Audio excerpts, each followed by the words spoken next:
صدیوں کی بات کرنے سے پہلے یہ سوچ لے ایک لمحہ تک نہیں ہے تیرے اختیار میں۔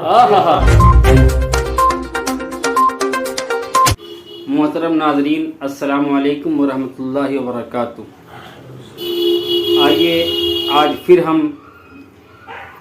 اردو نیوز بہار کے پلیٹ فارم سے ایک عظیم شخصیت، محترم بشان شخصیت سے آپ کی ملاقات کراتے ہیں۔ آج ہمارے پاس موجود ہیں شہر کانپور کے عظیم کہنہ مشق شاعر محترم حسرت صفی پوری صاحب، ارباب فکر و فن کانپور کے صدر بھی ہیں اور ہندوستان کی مختلف ادبی و ثقافتی تنظیموں سے جڑے بھی ہیں، وابستہ بھی ہیں اور اردو ادب کی بہترین خدمات کو انجام دے رہے ہیں۔ ہم محترم کا تہہ دل سے استقبال کرتے ہیں اور حضرت سے کچھ سوال و جواب کرتے ہیں، اگر اجازت ہو تو۔ محترم، آپ کے شاعری کی ابتدا کب سے ہوئی اور کیسے ہوئی؟ السلام علیکم ناظرین۔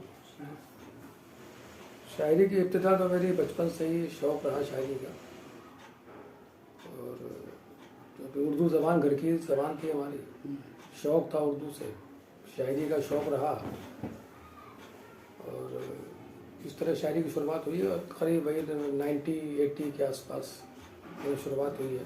علامہ حق بنارسی مرحوم ہمارے استاد محترم تھے، ان کے زیر سایہ ہوئی۔ آج سے کچھ سال پہلے جو اردو کے حالات تھے، ہر جگہ اردو کثیر تعداد میں پڑھی جاتی تھی، ہر شخص کی زبان اردو تھی۔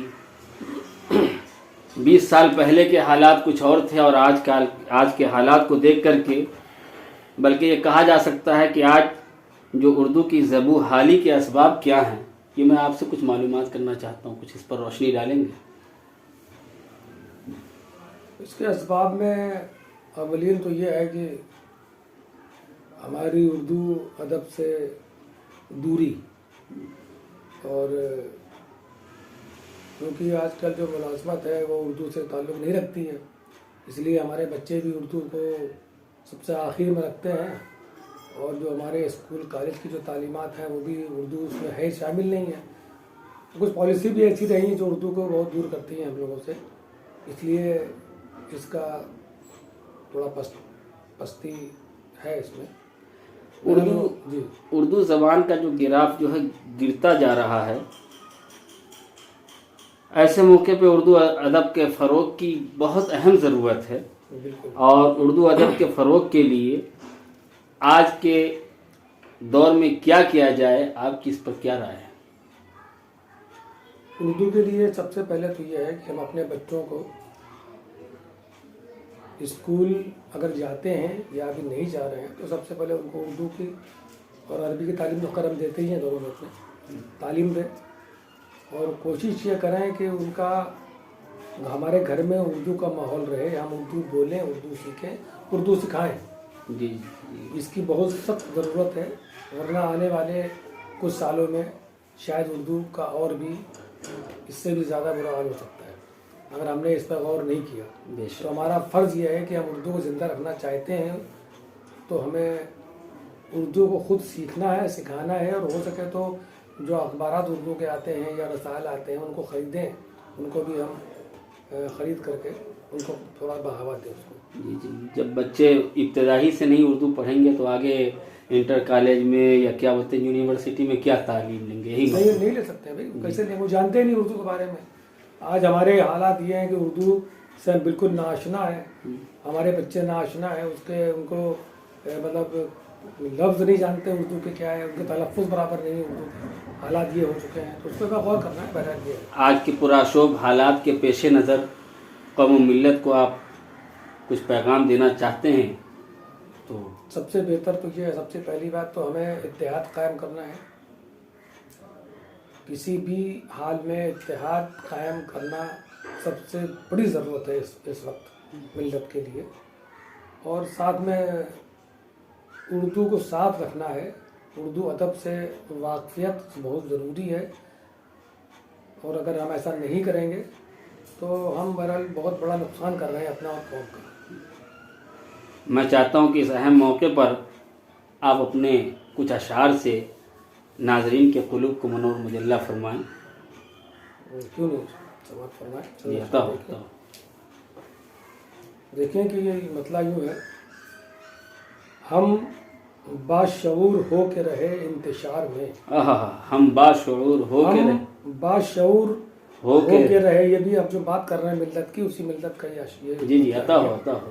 ہم باشعور ہو کے رہے انتشار میں، اڑتے ہیں بے زبان پرندے قطار میں۔ واہ واہ واہ، کیا کہنے، واہ واہ واہ، کیا کہنے۔ ہم باشعور ہو کے رہے انتشار میں، اڑتے ہیں بے زبان پرندے قطار میں، اڑتے ہیں بے زبان پرندے قطار میں، اور صدیوں کی بات کرنے سے پہلے یہ سوچ لے، صدیوں کی بات کرنے سے پہلے یہ سوچ لے، صدیوں کی بات کرنے سے پہلے یہ سوچ لے، ایک لمحہ تک نہیں ہے تیرے اختیار میں۔ کیا کہنے، لمحہ تک ہی ہے، کیا کہنے۔ صدیوں کی بات کرنے سے پہلے یہ سوچ لے، ایک لمحہ تک نہیں ہے تیرے اختیار میں، ایک لمحہ تک نہیں ہے تیرے اختیار میں، اور تو انتہائی تشنا لبی سے گزر کے دیکھ، تو انتہائی تشنا لبی سے گزر کر دیکھ، تو انتہائی تشنا لبی سے گزر کے دیکھ، پانی ابل پڑے گا اسی ریگزار میں۔ کیا کہنے،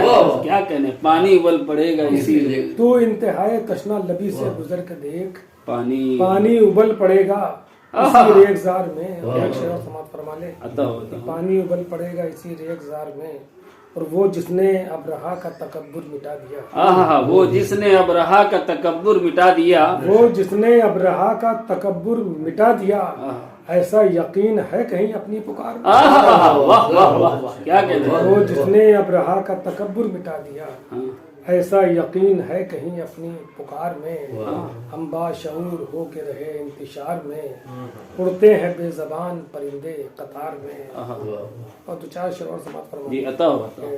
دیکھیں کہ توڑ کر خوف کے آسیب کا پیکر رکھ دے، توڑ کر خوف کے آسیب کا پیکر رکھ دے، توڑ کر خوف کے آسیب کا پیکر رکھ دے، تو سرحدے جسم کے اس پار کہیں سر رکھ دے، توڑ کر خوف کے آسیب کا پیکر رکھ دے، سرحدے جسم کے اس پار کہیں سر رکھ دے، اور دھوپ پھیلے گی تو چہرے بھی دکھائی دیں گے، دھوپ پھیلے گی تو چہرے دھوپ پھیلے گی تو چہرے بھی دکھائی دیں گے، بس میرے ذہن کے نزدیک وہ منظر رکھ دیں گے۔ واہ واہ واہ، دھوپ پھیلے گی تو چہرے بھی دکھائی دیں گے، بس میرے ذہن کے نزدیک وہ منظر رکھ دے، بس میرے ذہن کے نزدیک وہ منظر رکھ وہ دے، منظر رکھ دے، بس میرے ذہن کے نزدیک وہ منظر رکھ دے، اور ایک قطرہ تیری آنکھوں کا میرے ہونٹوں پر، ایک قطرہ، ایک قطرہ تیری آنکھوں کا میرے ہونٹوں پر، ایسا ہے جیسے کوئی لا کے سمندر رکھ دے، ایسا ہے، ایک قطرہ تیری آنکھوں کا میرے ہونٹوں پر، ایسا ہے جیسے کوئی لا کے سمندر رکھ دے، اور کم سے کم اب تو ارادوں کو تو کر مستحکم، کم سے کم اب تو ارادوں کو تو کر مستحکم، کب تلک ڈھوئے گا شانوں پہ مقدر رکھ دے، کم سے کم اب تو ارادوں کو تو کر مستحکم، کب تلک ڈھوئے گا شانوں پہ مقدر رکھ دے، دوڑ کر خوف کے آسیب کا پیکر رکھ دے، سرحدے جسم کے اس پار کہیں سر رکھ دے۔ بہت بہت شکریہ، آپ نے اردو نیوز بہار کے لیے اپنا بیش بہا قیمتی وقت دیا، اللہ آپ کو سلامت رکھے، بہت بہت شکریہ۔